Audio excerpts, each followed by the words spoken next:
Hi, my name is Erin, and I'm a K-5 elementary music teacher in Northern Indiana, and I'm also the teacher author behind From Do Re Mi to You. A couple weeks ago on social media and in my email, I asked a question about what are some questions that you have about teaching as we start to get ready to head back to the new school year. Now, I know that some of you guys have already been in school for a couple weeks, and some people like me go back. Well, actually, by the time you're watching this, I'm probably stuck in a PD meeting that has nothing to do with me. But regardless, my school year starts this week as well. So I thought that I would take some time to answer some of the questions that you guys have regarding teaching. Now, I'm not an expert at everything, but I do love to try to help. So without further ado, let's get started.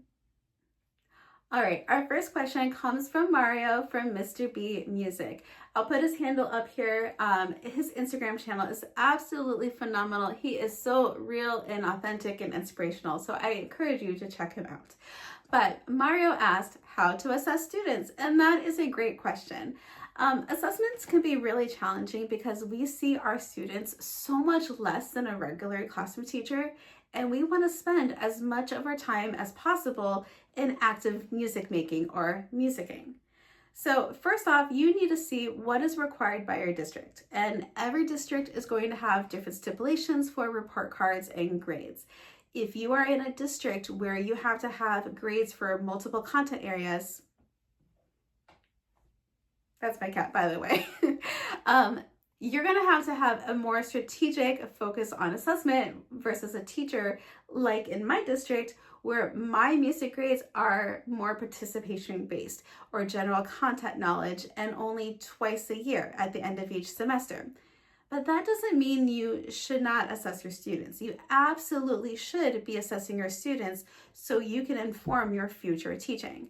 It just may determine on how often and in the manner in which you assess. So you probably remember from college, there are two different types of assessments, formative and summative. Formative assessment is assessing the knowledge as it is forming, and summative assessment is the summation of knowledge at the end of a unit. Both are important, and you should do both as much as possible. But as teachers with usually large class sizes and limited time, you're going to be doing more formative assessment. So, for example, in my seating charts, I have little squares underneath each name. I think there are 8 boxes or squares per student, and I can use those for a lot of things. I tend to use them for marking if we're doing a singing game or an activity. I can mark down who's had a turn at that activity, but I will also indicate if it's an assessment of some sort, what grade or number they get. And I keep my grades really simple. You could do a 4, 3, 2, 1 like I do. You could do a check plus, check minus. It's up to you. Just keep it really simple. So for example, if we are playing the game Doggy Doggy and I have 2 kids at a time doing solo singing, the dog and the thief, I might put in the box a D or a T so I know which turn they had, and then I'll give them a number for how well they did, 4 being they sang it perfectly all the way down to 1. So I might write in the boxes D3 for the dog earning a 3 out of 4, or T for thief who got a 4 out of 4. And then later on, I can transfer that onto a spreadsheet or the gradebook if I need to. So I think a lot of games and centers where students may not even realize that they are being assessed is really helpful with the limited time that we have. Also, you don't need to write down grades for every single student every single time. So for example, if my students are at the xylophones and we're practicing crossover Bordoon, instead of taking the time to write comments for all 30 students of mine, I may just make a little minus next to the students that are struggling and can't demonstrate that concept yet. And then I make a note as to what concept that is. Another example that can be really helpful are exit tickets. I tend not to use these a lot, but a lot of teachers like them. You do have to consider the time that it takes to get out the paper and the pencils, and if kids need writing surfaces. Now, for formal assessments or summative assessments, you need to see, again, what is required of your administration. Worksheets are one way to assess, but they only show one side of the picture. I think summative performances, whether it's a group performance that you record and watch back, can be helpful, or kids recording videos for you. But be very careful when you ask kids to record videos for you. You need to consider how much time that it takes you to listen and assess, and if you need to provide feedback on those videos, because likely that's going to happen outside of class time or after school. And you also need to consider if you want to deal with all the technology. If your students are not used to using the camera and the recording capabilities, you need to consider, do you want to take the time to teach students how to use that and deal with cameras and microphones not working? So I hope that helps. There's not one right answer. It really largely depends on your district and what's required and the time that you have allowed.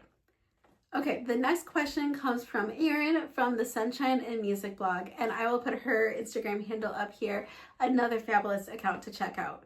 But Erin asked, how do you get older students, especially boys, to not be shy about singing? I need all the tips. Don't we all? That is such the million-dollar question.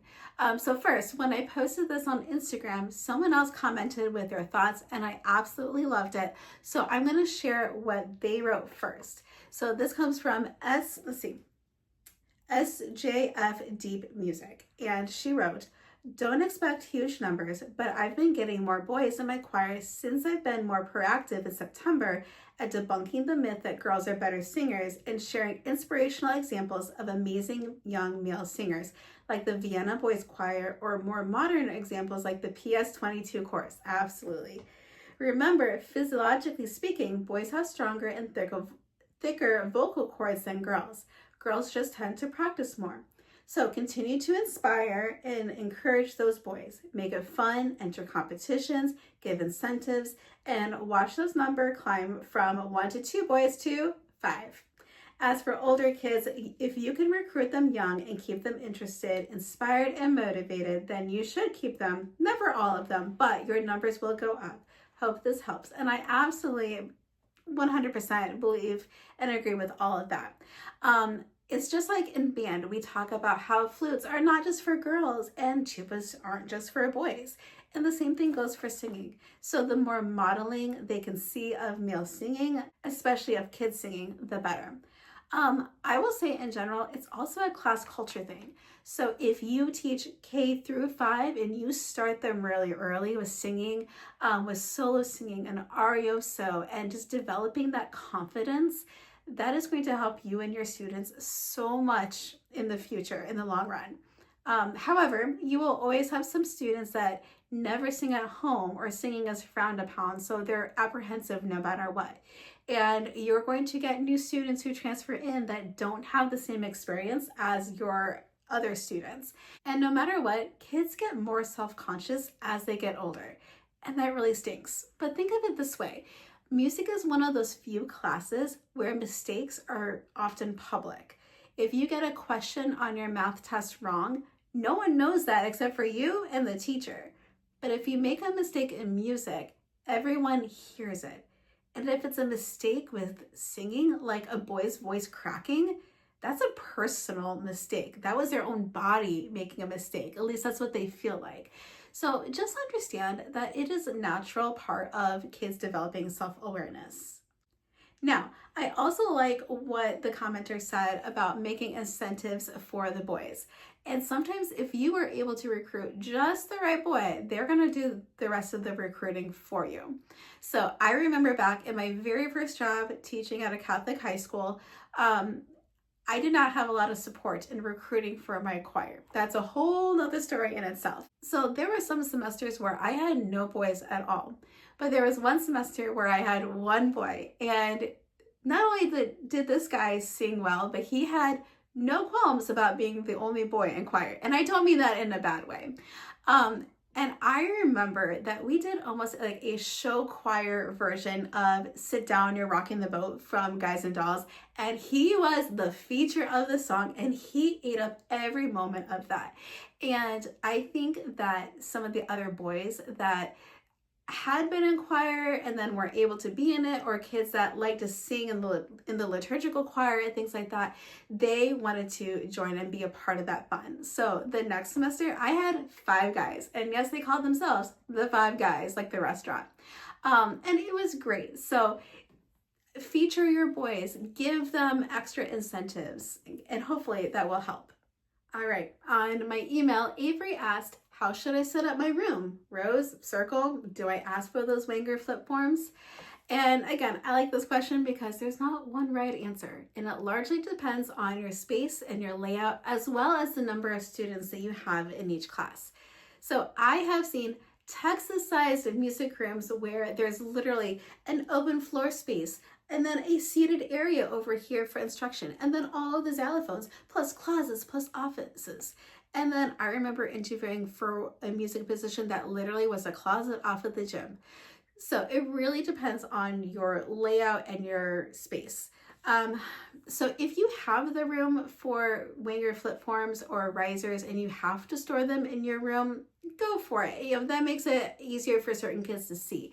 But I know for me in my space, it would not work well. I would not have enough space. I definitely would not be able to have my xylophones out or have much of an open movement space. Okay. But in terms of rows or circles, yes and yes. If you can do both, do so, because rows are really good for instruction because everyone can see facing the board, especially if you can like angle kids at all or stagger your rows. And circles are really good for games and instructions where they don't need to see the board. And I will say it's really hard to get kids to make good circles and to keep them circles. So if you can have a circle on the floor, it's so helpful. So honestly, I used to have both. And then to make a long story short, my class sizes kept getting bigger and bigger. And I was tired of moving my circles around, trying to make it bigger, and it just wasn't working. So I stopped for a number of years. But also trying to get kids to make a circle and keep it a circle is not very efficient. So last year on Instagram, I don't remember who it was, but someone posted a video of their beautiful classroom, so jealous of their windows. But on the floor, they had Velcro dots as sit spots for their rows, and then they had strips of Velcro to make, I think they made an octagon because they had 8 rows in their classroom and then an 8-sided circle on the floor as well using Velcro strips. And I thought that that was so genius because it makes it so much easier if you have fluctuating class sizes or a wide range of class sizes. So this year my class sizes range from 17 students to 30 students. So I don't need to worry about having 30 dots on the floor, but with a hexagon, the kids can go straight to their color row and just spread out. So if you have the space and ability, I suggest trying both if you can. And if you don't have carpet, and instead you have tile floor, I've heard of some teachers having good luck putting vinyl stickers on the floor instead, and then asking the custodian to wax over the floor, or if they've already waxed the floor for the year, some custodians will be nice enough to give you a small can of wax, and you can literally just paint some wax over the vinyl sticker to ensure that it lasts all year, because we know that kids like to pick at things like mice and spots.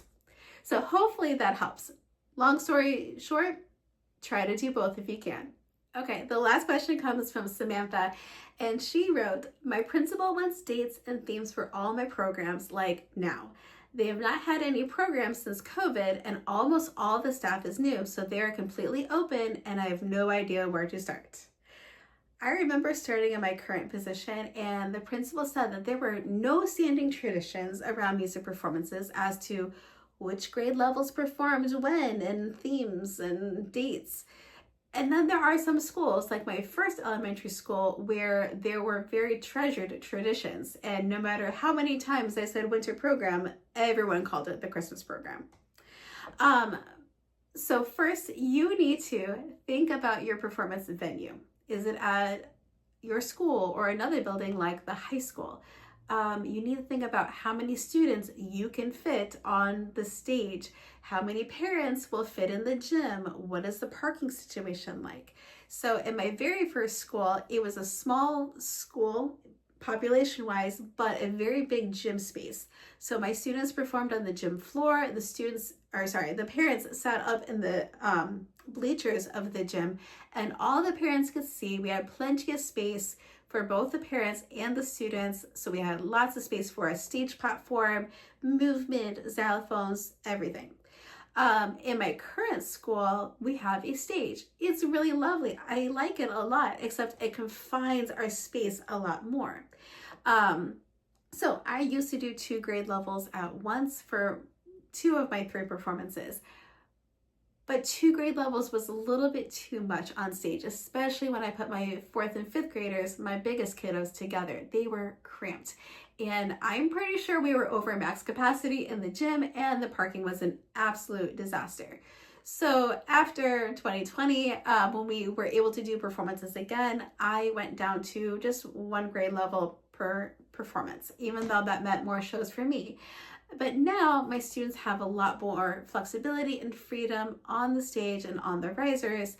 There's plenty of space for the parents in the gym, and parking is still kind of a mess, but it is what it is. And some schools, they prefer to do a full school program, all the grade levels at once, which is awesome because you can knock it out in one fell swoop, and each grade level only needs to prepare a couple songs. But it does pose some issues with coordination, and you definitely need help from other teachers or parent volunteers. And usually I think if a school is doing a K-5 music program, you probably are doing that over at a middle school or a high school where you have more space in general. In terms of dates, you need to look at that testing calendar and the school calendar to make sure that you're not dealing with any conflicts. If the students are in state testing, you don't want to have a music performance in the middle of that. Or if you want to schedule a performance on a Tuesday, make sure you don't have that Monday, the day before, off for a holiday. So take a look at your calendar, work with the school secretary to help kind of figure out and place things. I know for me, for my performances, I share my risers between 2 schools, so I have to coordinate a lot of schedules, and the performances aren't always exactly when I would want them, but you just have to go with the flow.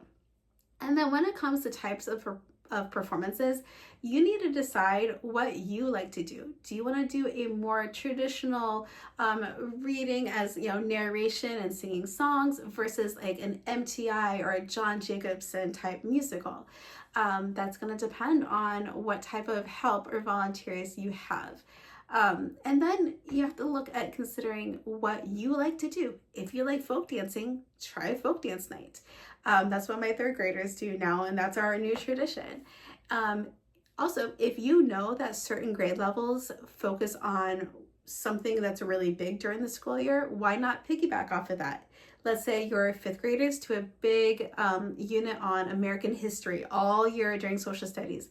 Maybe that 5th grade program is always American song based. I don't know. So talk with your classroom teachers as well, and you might be able to find some themes that fit. Regardless of what you choose, I'm going to link a really handy checklist that I use in my own classroom when it comes to planning music programs, because I'm the type of person who's really good about preparing music, but all that admin stuff behind the scenes, I can easily drop the ball if I'm not careful. So I have a checklist that I use. I literally tape it on the wall next to my computer so I can just check things off and remind myself every day of all the other things I need to do. All right, that was a lot, but these are also really good questions. So I hope this was helpful to you as you start your school year. And I really like these types of questions, and maybe I should do this maybe a couple times a year or so. So with that, make sure you hit the like button and subscribe so you can see when my next video comes out. And as always, happy musicking!